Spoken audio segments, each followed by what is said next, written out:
അപ്പോൾ 75 കിലോ അരിൻ്റെ തേങ്ങാച്ചോറാണ് ഇപ്പോൾ ഇറക്കിക്കൊണ്ടിരിക്കുന്നത്. പലവർക്കും പല അഭിപ്രായങ്ങളുണ്ടാവും. എന്നിരുന്നാലും ഞങ്ങളുടെ വിശ്വാസം മരണപ്പെട്ടുപോയ ആളുകൾക്ക് സലാം പറഞ്ഞാൽ അതിൻ്റെ പ്രതിഫലം അവർക്ക് ലഭിക്കും. അതേപോലെ തന്നെ മരണപ്പെട്ടു പോയവരുടെ പേരിൽ ദാനധർമ്മങ്ങൾ ചെയ്താൽ അവരുടെ ഖബറിലേക്ക് അതിൻ്റെ പുണ്യം ലഭിക്കും എന്ന അടിസ്ഥാനത്തിലാണ്. എന്ത് ചോറ് വാങ്ങാന്? എന്ത് ചോറ്? നീർച്ച ചോറോ? നീർച്ച ചോറ് വാങ്ങാൻ വന്നിക്ക? നിങ്ങളൊക്കെ അതിന് വന്നതാ?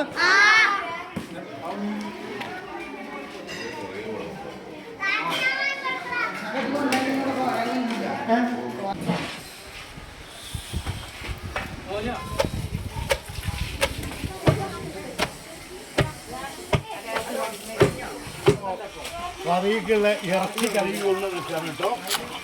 അംസപ്പ എത്ര കിലോ ഇറച്ചിയാണ്? 60 കിലോ ഇറച്ചി. അപ്പൊ കറി റെഡി ആയി കേട്ടോ. കറിയൊക്കെ റെഡിയായ സാധനമായിട്ടുണ്ട്.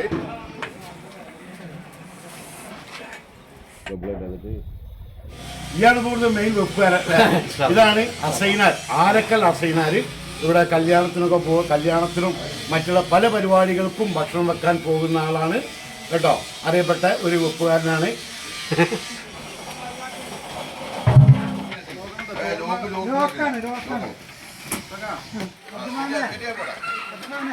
ഇതെന്തിനാണ് മാറ്റുന്നത്?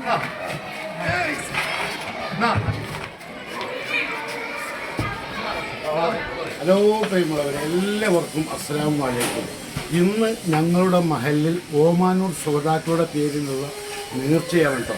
ഈ മഹലിനെ സംബന്ധിച്ചിടത്തോളം എല്ലാ നേർച്ചകളും ഇവിടെ നടത്താറുണ്ട്. ഇന്ന് ഓമാനൂർ ശ്രോതാക്കളുടെ പേരിലുള്ള നേർച്ചയാണ്. അസറിൻ്റെ മുമ്പായിക്കൊണ്ട് മൗലൂദ് ഉണ്ടാവും. മൗലൂദിന് അസർ നമസ്കാരത്തിന് ശേഷം ഈ മഹലിലുള്ള വലിയവരും കുട്ടികളും എല്ലാവരും വരും, ഭക്ഷണം വാങ്ങിയിട്ട് പോകും. അപ്പോൾ ഇന്നത്തെ ഭക്ഷണം എന്തൊക്കെയാണ് ഇവിടെ എന്നുള്ളത് പാകം ചെയ്യുന്ന ആളുകളോട് നമുക്കൊന്ന് ചോദിക്കാം. അസിനാരെ, ഇത് എന്ത് ചോറാണിത്? തേങ്ങാച്ചോറാണ്. ഇതൊക്കെ എന്താണ് കറി? ബീഫ് അല്ലേ? ബീഫും പിന്നെന്താണ് പച്ചക്കറി ഒക്കെ പാടെ ചേർത്തിട്ടുള്ള ഒരു കറിയാണ് അല്ലേ? അപ്പൊ എത്ര കിലോ അരിയാണെന്ന് ഇവിടെ വെക്കുന്നത്? 350 കിലോ അരി വെക്കും. 350 കിലോ അരി വെക്കുന്നുണ്ട് അല്ലേ? 350 കിലോ അരിന്റെ തേങ്ങാച്ചോറാണ് വെക്കുന്നത്. പിന്നെ അതിലേക്ക് ഇന്നത്തെ കറി, ചെറിയ ഒരു കറിയുള്ളൂ. 60 കിലോ ഇറച്ചിയുണ്ട്. അതിലേക്ക് ഇടാൻ കുമ്പളങ്ങ, അതേപോലെ കപ്പ, വേറെന്താണ് വാഴക്ക, അതേപോലെ കിഴങ്ങ്, അങ്ങനെ എല്ലാം പാടെ മുഷക്കലായിട്ടുള്ള ഒരു കറിയാണ് കേട്ടോ. ഇനി കറി വെക്കാനുള്ള ചേരുവകൾ എന്തൊക്കെയാണ്?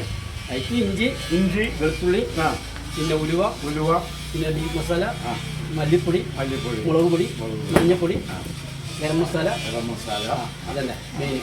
ഇയാളുടെ മെയിൻ വെപ്പുകാരൻ. ഇതാണ് അസൈനാർ, ആരക്കൽ അസൈനാർ.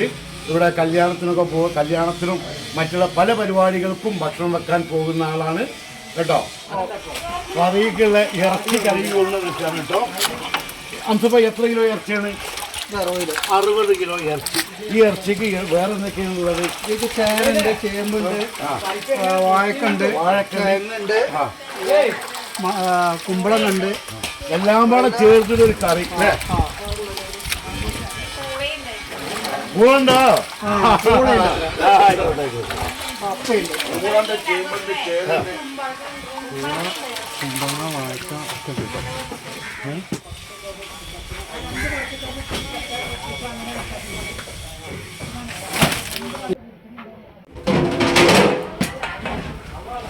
അപ്പൊ കറി റെഡി ആയി കേട്ടോ. കറിയൊക്കെ റെഡിയായ സാധനമായിട്ടുണ്ട്. മസാല ഒന്നും ഇട്ടിട്ടില്ല. മസാല ഇട്ടിട്ടില്ല. ഇല്ല. മസാല എപ്പോഴും ഇടുക? മസാല ഒന്ന് ആട്ടെ.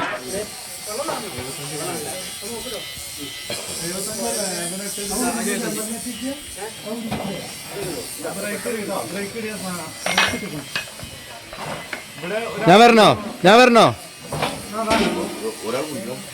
അപ്പോൾ 75 കിലോ അരിൻ്റെ തേങ്ങാച്ചോറാണ് ഇപ്പോൾ ഇറക്കിക്കൊണ്ടിരിക്കുന്നത്.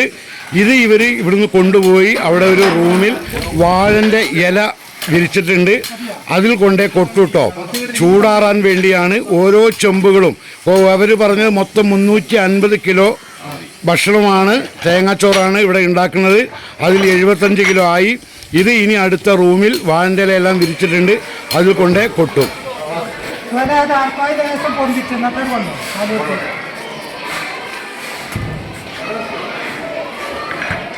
ഫസ്റ്റ് ജമ്പ് 75 കിലോ കൊടുന്ന് തട്ടി.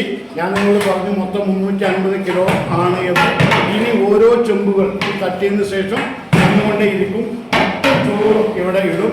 അപ്പോൾ ഒരു അസറാകുമ്പോഴേക്ക് ചൂടാറും, എല്ലാം കൊടുക്കേണ്ട പരിഭവത്തിലാവും. അപ്പോൾ 3 മണിക്കാണ് മൗലൂദ് പാരായണം തുടങ്ങിയത്. അസർ നമസ്കാരത്തിന് മുമ്പ് തന്നെ മൗലൂദ് കഴിഞ്ഞു, അസർ നമസ്കാരം കഴിഞ്ഞു. മഹല്ല് കമ്മിറ്റി ഭാരവാഹികളും ഈ മഹലിൻ്റെ ഖത്തീബും കൂടി ഭക്ഷണം വിതരണം ചെയ്യുന്ന രംഗങ്ങളാണ് നിങ്ങൾ ഇപ്പോൾ കണ്ടുകൊണ്ടിരിക്കുന്നത്. കണ്ടോ, നീണ്ട ഒരു ക്യൂ ഉണ്ടോ? ഒരു ഭാഗത്ത് സ്ത്രീകളുണ്ട്, കുട്ടികളുണ്ട്, വലിയ ആളുകളുണ്ട്.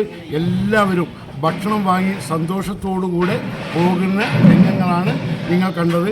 വീഡിയോ നിങ്ങൾക്ക് ഇഷ്ടപ്പെട്ടാൽ ലൈക്ക് ചെയ്യുക, ഷെയർ ചെയ്യുക. പലവർക്കും പല അഭിപ്രായങ്ങളുണ്ടാവും.